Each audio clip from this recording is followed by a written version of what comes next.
To test your progesterone correctly so the result is valid might be tricky.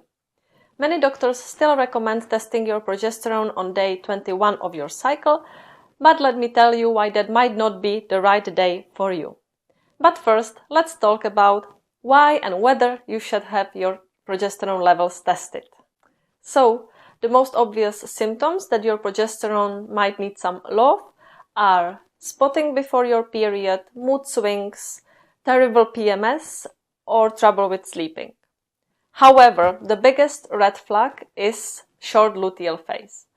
Luteal phase is the time from ovulation until menstruation.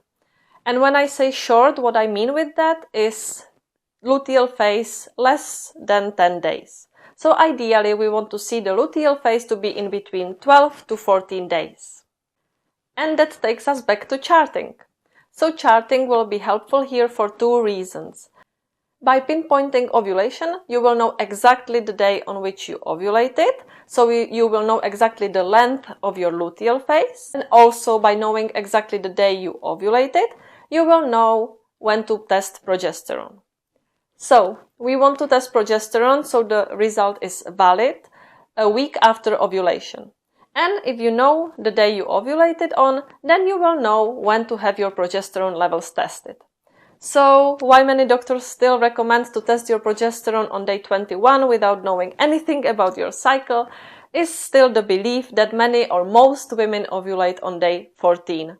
But that's just not the case for many women. Actually, it's not the case for most of women. So, for you, you might ovulate on day 12, of day 20, of day 30 of your cycle, and then you will know to have your progesterone levels tested a week after that. The levels of progesterone that are considered normal are above 5 nanograms per milliliter, but what I like to see and what I consider optimal and what is considered optimal is above 50 nanograms per milliliter.